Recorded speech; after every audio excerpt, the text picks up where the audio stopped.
ان الذين يحبون ان تشيع الفاحشة في الذين آمنوا لهم عذاب أليم في الدنيا والآخرة والله يعلم وانتم لا تعلمون.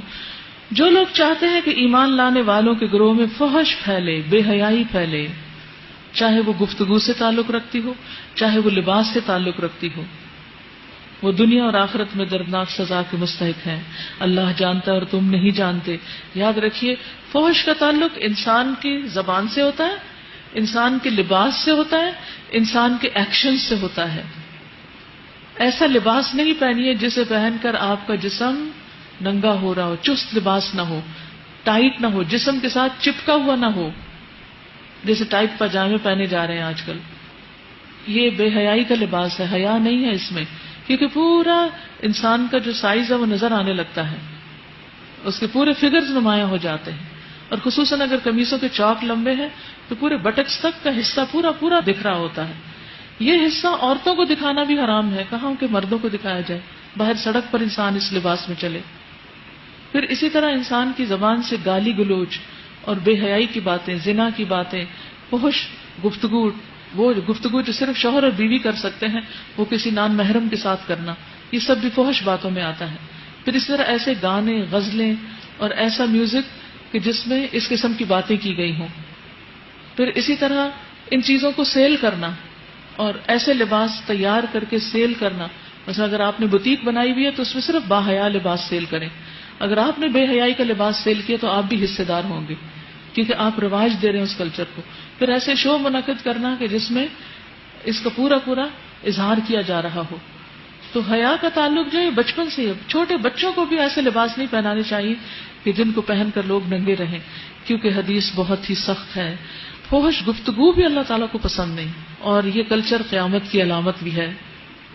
اور پھر رسول اللہ صلی اللہ علیہ وسلم نے فرمایا اللہ تعالیٰ بے حیائی پسند نہیں کرتے، بے حیا سے اور بے حیائی کی تلاش کرنے والے سے بغض رکھتے ہیں، نفرت کرتے ہیں. اور قیامت اس وقت تک قائم نہیں ہوگی جب تک ہر طرف بد زبانی اور بتکلف فحش گوئی عام نہ ہو جائے. یعنی قیامت سے پہلے یہ سب کچھ ہوگا. پھر اسی طرح بےہودہ گوئی کرنے والے، ان کا اسلام سے کوئی تعلق نہیں.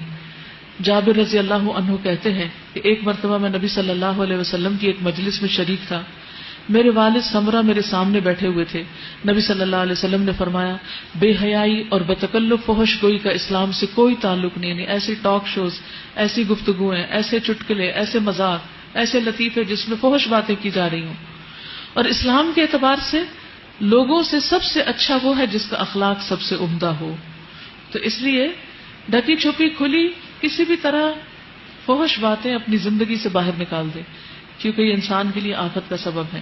اسی طرح فحش لباس جس میں انسان کے جسم نمایاں ہو، چاہے وہ نیٹ کی چادر ہو یا جارجٹ کے ایسے دوپٹے کے جس سے پورا پورا جسم ڈھلک رہا ہو، یا لباس میں باریک لباس کہ جس کو پہن کے انسان ننگا دکھ رہا ہو، یہ سب کچھ اسی میں آ جاتا ہے. وہ حدیث پھر دوہرا لیجئے جو مسلم کی تھی، جس میں آتا ہے کہ میری امت کے دو گروہ ہیں جن کو میں نے نہیں دیکھا، لیکن وہ دونوں ہی جنت میں نہیں جائیں گے جبکہ جنت کی خوشبو دور دور تک آ رہی ہوگی. ان میں سے ایک گروہ وہ جو عورتوں کا ہے کہ جو لباس پہن کر بھی ننگی رہتی ہیں، لباس پہن کے بھی ننگی رہتی ہیں. سر ان کے بخت اونٹنی کے کوہان کی طرح ہے، یعنی اوپر اٹھے ہوئے. کوئی ایسا جوڑا بنانا جو اوپر اسکارف سے باہر دکھے وہ منع ہے. یعنی اگر آپ نے بال سمیٹنے لپیٹنے تو نیچے کریے، نمایاں نہیں ہونا چاہیے. کوہان کی طرح، ہمپ کی طرح اوپر نہیں دکھنا چاہیے. آپ نے فرمایا وہ دوسروں کو مائل کریں گی اور خود مائل ہوں گی.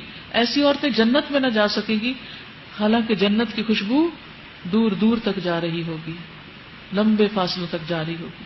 تو اس لیے اتنی سخت حدیث کے ہوتے ہوئے کوئی ہمارے پاس گنجائش نہیں، کوئی عذر نہیں کہ ہم اپنے اندر سے اس بے حیائی کے کلچر کو ختم نہ کریں.